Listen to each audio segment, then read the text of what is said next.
Hello, everybody. How y'all doing? My name is Jason. This is MadridistaColombiano. This channel is going to be just mostly speaking about Real Madrid and, of course, my nation, Colombia. I was a Real Madrid fan pretty much my entire life, ever since 2001. I am 24 years old, turning 25. So I have seen the ups, the downs. I've seen a lot of things that's happened in this club.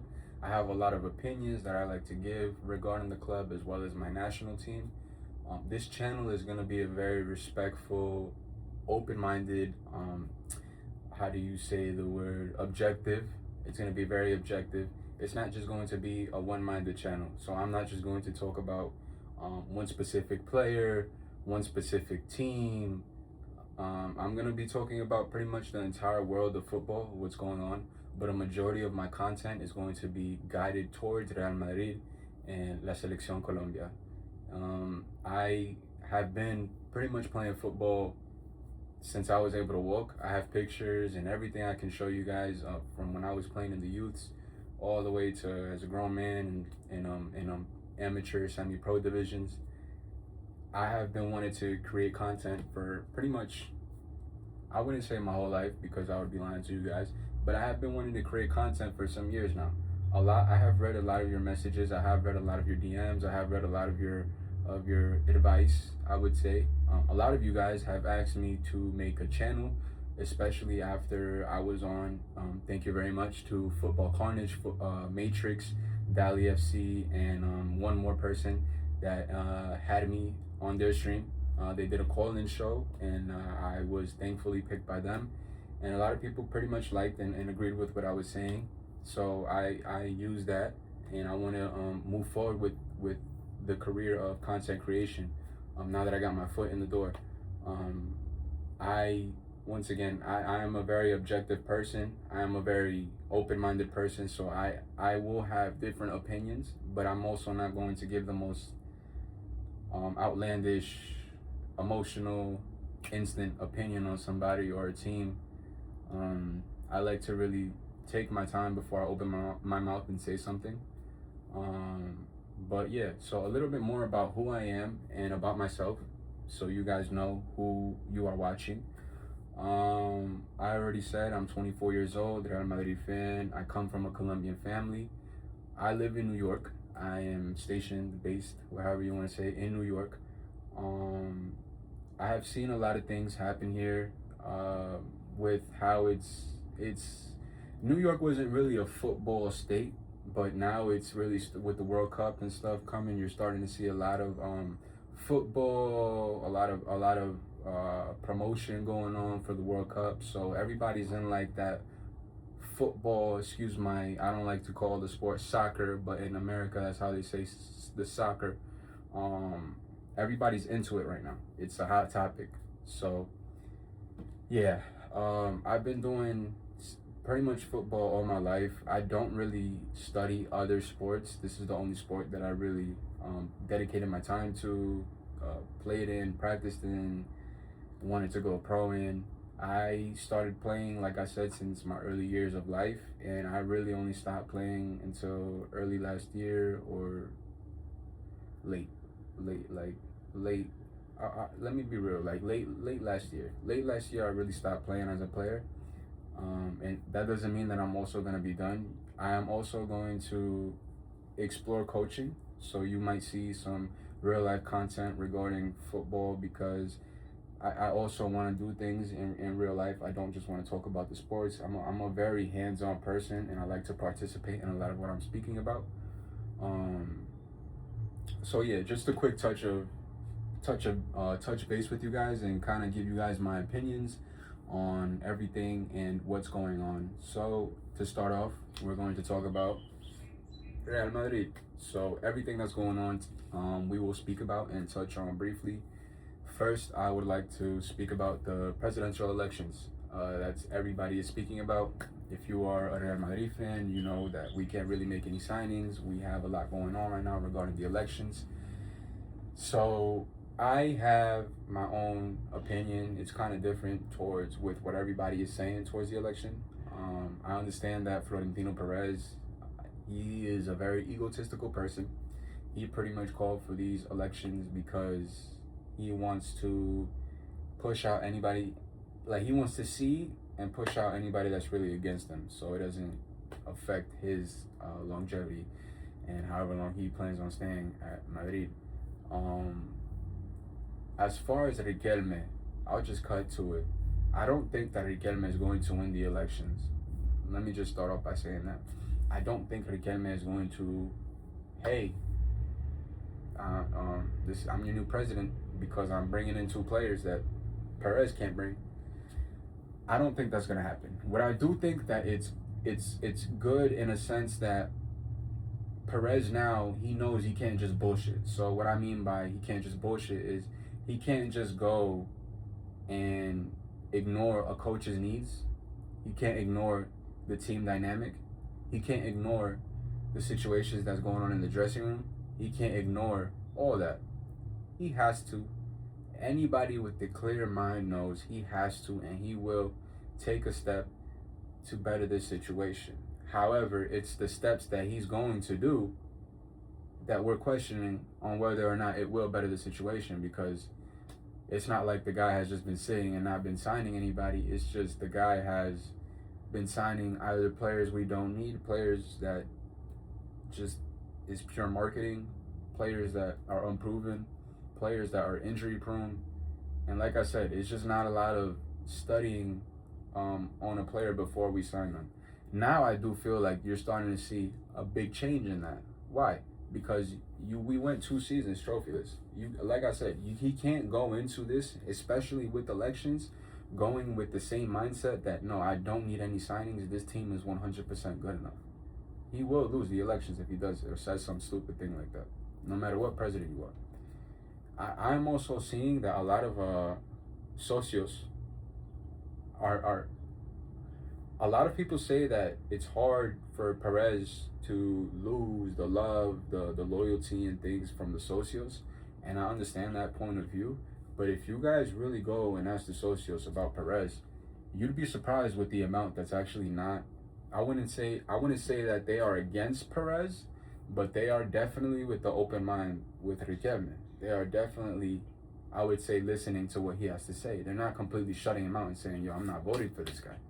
You know what I'm saying? Like, and I feel like that has a lot to say, because usually, or if things weren't like how they were right now, if somebody were to come in and be like, hey, I want to run for president of Real Madrid, and if things were going good, we would look at this guy like he was crazy. We wouldn't even probably let him run, because Perez won us all these things and we're still cooking. However, now the dynamic has completely changed so much and is so bad now that people are starting to listen to somebody like Riquelme and have an open mind to what Riquelme has to offer. You know what I'm saying? And that to me is a big leap from not even wanting to hear what other people have to say to listening to people, what they really have to say. And I'm afraid of what's the next step after that which is new president. Now, I don't think it's gonna happen in this elections, but I do think that Riquelme, Football Carnage made a point on this. I do think that a lot of the things that he's doing now is to get his name out there, so that whenever the presidential elections actually happen for a Perez replacement, we will all be well aware and know who Enrique Riquelme is. He's not gonna be like an unfamiliar face. We know how the guy thinks. We know the type of players that he likes, and the project that he would want to bring to the club. We know pretty much his ideas and him. So we would be familiar with him. And that I could see swaying some votes and having us have a little more affection with him. He's also not like just some random. The guy has been a socio, I think, more than half his life. He's been a Real Madrid fan definitely his entire life. And he's backed by some pretty, like he's backed by Casillas. He's backed by his father, who was former president. So he's backed by some heavy people. It's not like the guy is just some random socio off the street that just started supporting the club 15 years ago. No. This guy is a Madridista. So, look, I do, like I said, this is the last time I'm going to say it, but I do think that Perez is going to win the elections. I don't think, my main point that I wanted to touch on is just, I don't think this is a complete waste of time. Reason being is because if these elections didn't happen, Perez would have more leeway and more I guess, of a mindset of I don't have to sign anybody and everybody will be okay with it because nobody's coming here to take me out my seat. Does that make sense? Now that there's a possibility of it, but it's a very low possibility. The fact that there's another voice just chatting and saying what the club needs and doesn't need, I know inside is really like bothering the fuck out of Perez. Like what Riquelme is saying, I know is bothering the shit out of him. Because he's not just saying the exact that. He's not just saying bullshit. That's what I'm saying. Riquelme, he seems like a guy that has his head on his shoulders. Like he's not just a complete idiot. And although I don't agree with everything he says, the base, like the core of what's wrong with the club, I agree with what he's saying. We don't have we don't have any Spanish players going to the World Cup. Our Spanish players have been dreadful. We lost like what Real Madrid really is. On the sense of women's football, I get his point on that. However, I would like to fix the men's situation and then move with the women's. But I do see and I do agree with the point that the women's football of Real Madrid does need a little bit more love and affection and more budget allocated to it. But I do think that we have to fix what's going on the men's side first because that obviously generates more money and it's the main thing for the club. Look, my last point in general about this election thing, I just hope that every Madridista has an open mind to what anybody has to say that's running for elections, whether that's Enrique Riquelme, whether that's whoever the fuck, some random on the street. Just listen to what they have to say. Don't completely shut somebody out. Always have an open mind. Always listen and think twice before you say something on these elections because it's a very tricky situation that the club is going through right now overall. Can't announce signings, can't even go move forward to sign anybody because the player's gonna be like, yo, how do I know that I'm coming to your club and you're not even the actual president yet? So, and it's also worrying because after the World Cup, there's gonna be World Cup tax. So it's a lot of negatives going on with this election, but there's also some positives. Really only like two, which is that Perez can't keep going with the same bullshit and he has to make some signings. He has to. Because of these elections, he literally has to. He has to come with a project that will entertain, that Madrid socios will love, that the fan base feels, okay, you know what? Maybe the last 2 seasons were just some bullshit and we can fix this going forward. Because right now, if you ask the fan base, are you 100% confident with Florentino Perez? I promise you they will say no. Deep down, they will say no. They might go on the camera and say yes, but deep down in their heart, the way Perez has been moving, they know damn well they don't trust him right now. I would say the last 3 to 5 seasons, he hasn't been the same guy. Maybe that's age getting to him. Maybe that's just maybe being at some place too long that you just don't really come up with fresh new ideas. But yeah, so now I'd like to stop talking about that so much. I would like to move on to the signings that's being spoken about on the club. So Bastoni, Rodri, the guy, I can't even say his name, but the guy that Mourinho's interested, I believe he's Danish from Sporting. And I also hear that they would like to sign the fullback. So on the Bastoni situation, I'm all for it. Bastoni's a great defender. He's he has a great attitude. He has an attitude where he's a coachable player. He's not gonna come into the locker room and be somebody that's demanding like respect from everybody. Like he's just gonna walk in and whatever the guy's told to do, he will do. I also believe that he is, just like I said, a very strong, agile, quick defender that Real Madrid needs, quick thinking that Real Madrid really needs, that can play a little bit out the back, and just to add more depth, because with all these injuries going on, it's good to have somebody that's able to just come in rotation. Even though I do think Bastoni, if he's signed, he will be a starter. We do have Rudiger on a 1-year renewal, so it's good to just sign that extra defender, and we'll have 4 to 5 center backs. So depth won't be an issue in those areas next season. I still would like to see us maybe give out 1 center back and bring 1 in that's on a higher level, but we're doing what we can do. If Bastoni comes, fair. If you don't want to bring in a second center back, I do believe that we desperately need either a Trent backup or somebody more elite on the left fullback hand side.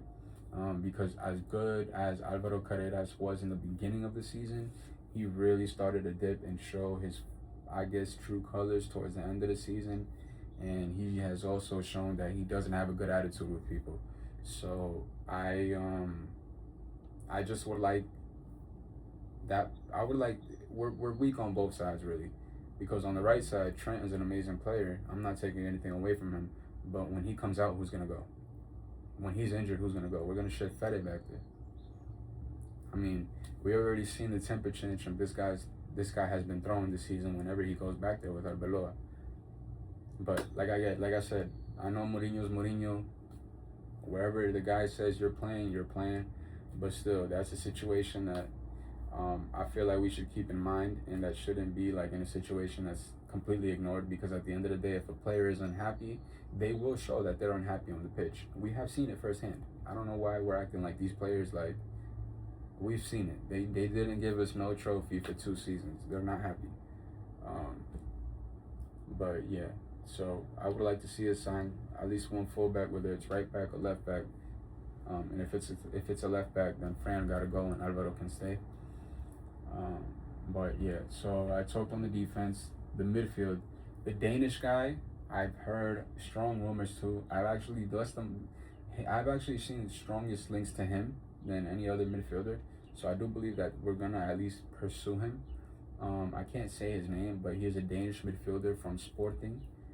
The guy from, I'm not gonna sit here and lie to you guys as if I watch Sporting every day or every other week or every week. But from the things that I've heard from him, from the things that I've seen from him, and the little bit that I've seen, I've heard some pretty like hardcore Sporting fans say that he and Gyökeres were the reason why they went on that crazy run and won the league. So that's not something I guess to be taken lightly.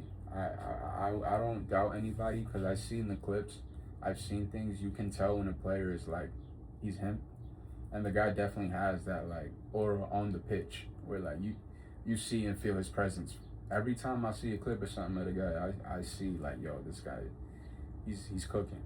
He's not a type of player that can help you build out the back, but he's definitely a type of player that he will fight for every loose pass. He will track back like a demon. He will press, and he's a coachable player. He's not somebody that's gonna come into this team and be like, hey, this is me, I'm that guy, we have to play to me. He's also not that type of guy.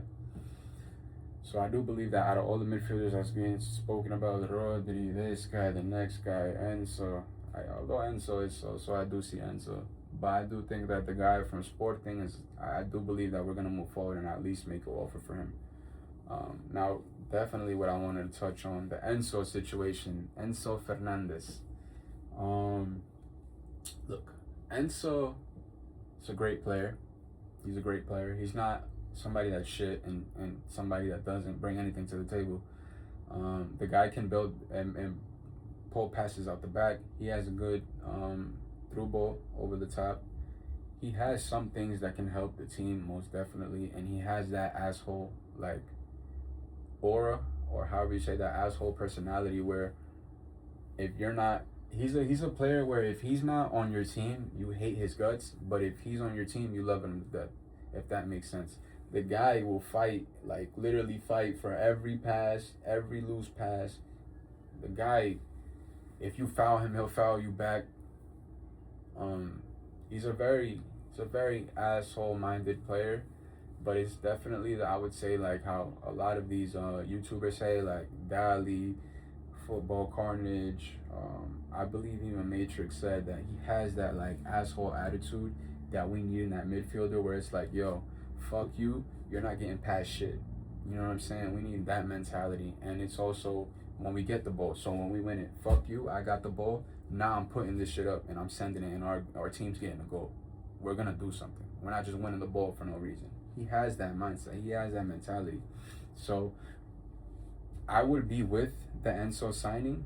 I'm for Enzo. However, I would like to hear and see and wait how much it really would be though. If it's something that's like reports are saying that like where it's 150, 160 million, I would fall back from that signing. However, if we can negotiate to 100, maybe 90 million, I would be all for the Enzo signing. But I do think that 50 million, we're overpaying 50 million if we're gonna go out and sign Enzo, because at the end of the day, if we're gonna just sign somebody for having that asshole defensive presence in the midfield, we should just keep Chouameni. But I get that he offers a little bit more on the ball, so that we really need. But I don't think it's 60 million plus of a need at all. So I would like to wait and see how much he is, especially with elections going on. If we would sign him after the World Cup with World Cup tax, I would just wait and see how much he really is. But I like him as a player, and Enzo in general. I wouldn't mind him at Real Madrid. It would just be it would just have to be like reasonable circumstances. Main thing, the transfer price and how much they're asking for him. There's also, like I said, this is a football channel, so this is going to be, I'm just going to speak about things that's hot and going on in the sport. It's not directed towards one thing. So, Barcelona. FC Barcelona signed Anthony Gordon, and they are now going for Julian Alvarez. Reports are saying they put the first bid of 100 million, and they signed Anthony Gordon for about 70 to 80 million. Listen, Anthony Gordon is a good player. I was about to say great, but it takes a lot for somebody to be a great player. He has the highest pressing, I believe, in like his league, or one of the top 3 of pressing in his league. If you look at his pressing charts, literally from the top to bottom, everything is green, almost maxed out. However, he's also ranked 4th in most chances missed in his league, and the guy is also not the most technical. He I would say is a Rafinha replacement, or something to think about in the future for when Rafinha's older. But I don't think that's a signing that's worth 80 million, to be honest, or 70. I would say something like 40 to 50 would have been fair, even maybe 30 for Anthony Gordon. He doesn't have the GAs, he doesn't have the highlights really. He doesn't the only thing he really has is just pressing that I've seen. When Yamal's having a bad off day, it's not like Anthony Gordon is going to create something out of nothing and help on that left hand side, which is what Barca really need on their off days. When when he's getting like locked up by 4 to 5 dudes, which they've done to him with Atleti and other teams in the Champions League, he needs somebody on the left hand side that I wouldn't say is on his level, because it's very hard to be on a level like that, but that can offer the same abilities, meaning creating something out of nothing, being able to take on like 2 guys, maybe 3 that's pushing it, but a dribbler, a creator, somebody that can create just something out of nothing and really help the team when the team is looking like there's nothing going for them. I believe they need that both sides, and I believe a strong Barcelona was always a Barcelona that had 2 creative wingers and a true 9. I think they're going against their old traditions. They're going to go like the more PSG route with the pressing, and they're going to be running like, I guess, around each other and for each other, because they're not. I'm trying to see how this would work. So like Alvarez up top, Anthony Gordon on the left, Rafinha in the back, in the cam position. I would assume that means you would have to bench Fermin, and then Lamine on the right. However, when Lamine or Anthony Gordon, who isn't, like I said, Anthony Gordon isn't a creative player, when he's running down that wing with that fast pace he has, and he looks into the box, and he sees a 5'9" Julian Alvarez and a 5'10" Rafinha trying to win headers over 6'2", 6'4" center backs, I don't think that's going to be the best attacking ideas or options to do. Now, there's other ways that he can go about it, but I do think that if you guys sign Alvarez and Gordon together and planning on using that attack, I don't think it's going to work as good as you guys are putting in your heads. And I don't say that with hate. I say that with respect and I guess, love towards the players, because I don't hate Anthony Gordon, I don't hate Julian Alvarez, and I don't hate Lamine Yamal at all. Actually, the opposite. Like I told you, Anthony Gordon is a good player, Julian Alvarez is a great player, and Lamine Yamal is a one-of-a-kind player. So they're not players that I would just go out and say their shit, but I definitely feel like it's not something that Barcelona need. Barcelona, for me, if you look at the last 2 seasons, I would say that they had the most easiest Champions League route to the final in history. Why? Hear me out. This season, if you look at their bracket, they were the only side, they were the only club from that bracket, from everybody, Arsenal, Bodo Glimt, Sporting, this team, that team, Arsenal. They were the only team on their knockout side that won a Champions League. Nobody else did. All the Champions League history makers and winners were on PSG side. It was Bayern, Madrid, Chelsea, all in one side and trying to knock each other out in 2 legs. Meanwhile, Barca's over here versing fucking, I don't know what, some random club from Portugal, Newcastle. These guys had a great game versus Newcastle. Like, they won 7 or something. They won 7-1, 7-2, some shit. And they started going with the mindset of, that's a big club. That was a big game. That was such a big club that they won against. Look, if you guys don't sign any serious defenders, I promise you it doesn't even matter if you sign Haaland up top. You're not going to win the Champions League. You will probably stay domestic winners, but in the Champions League, you will not win absolutely anything. Why? Any mid-table, any Premier League team, if it's the same defense from last season and you're just focusing on the attack, one through ball through that defense and they're gone. You guys can do whatever, score however many you want, but your defenders literally can't stop a through ball when it's a serious team. Those counterattacks from other teams are very dangerous, filthy, quick, creative players that match what you have in the Champions League. It's not like you're versing a Rayo, a Girona, a Getafe. No, my brother, you're versing some serious fucking players with future. So I feel like Barca doesn't really understand that, and they think that they can bring something that's working in La Liga into just the all-around world, which is the Champions League. But that's not just because it works in Spain domestically, it's not gonna work versus the Premier League, Bundesliga teams, Serie A teams. All these teams are different. All of them have different styles. All of them have a different way of doing things. That being said, if you look at who's in the Champions League final, they both have strong defenses. William Pacho, probably one of the best defenders today. Marquinhos. We already know Marquinhos' history. Hakimi, Nuno Mendes, Vitinha. These players, bro. Like, even though Vitinha is not a defender, they're just, that defense in general is so good. Like, I don't know how people, Pacho, to me, he's probably one of the best, he's probably the best center back in the world, especially if he wins this Champions League final, because that'll be back-to-back Champions League, back-to-back however many titles he won in France. The guy is a monster. And Arsenal, if you look at how they made it to the Champions League, it wasn't because of goals. It was quite the opposite. They literally made the Champions League with less games played in the knockout stages than goals.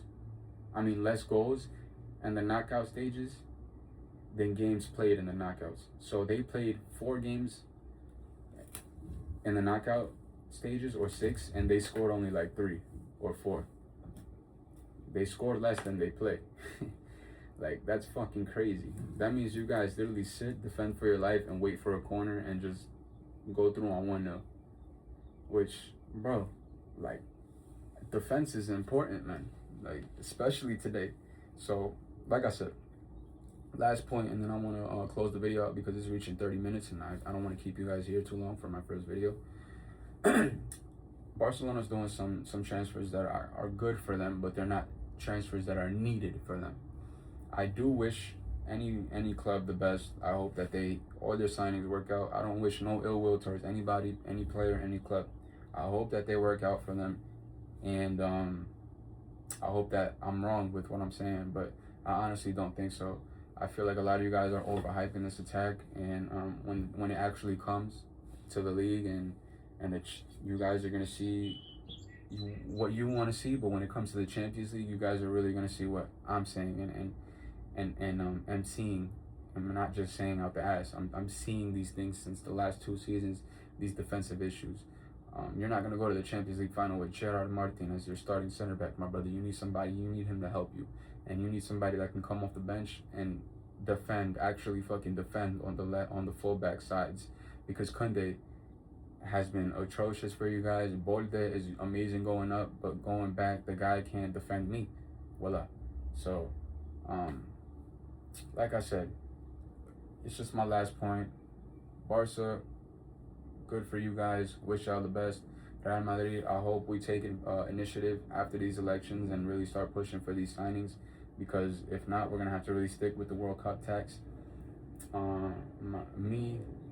Anybody that's new watching my videos, welcome, and I hope you guys enjoy the content that will be dropped. And I know that the production is a little bit messy right now, but I promise you guys that I will be working on this stuff and trying to get the best setup as possible. Just work with me. Again, this is my first video. I'm not really familiar with this stuff or like editing or anything, so I will be doing my best and learning and going with you guys. Once again, thank you for watching.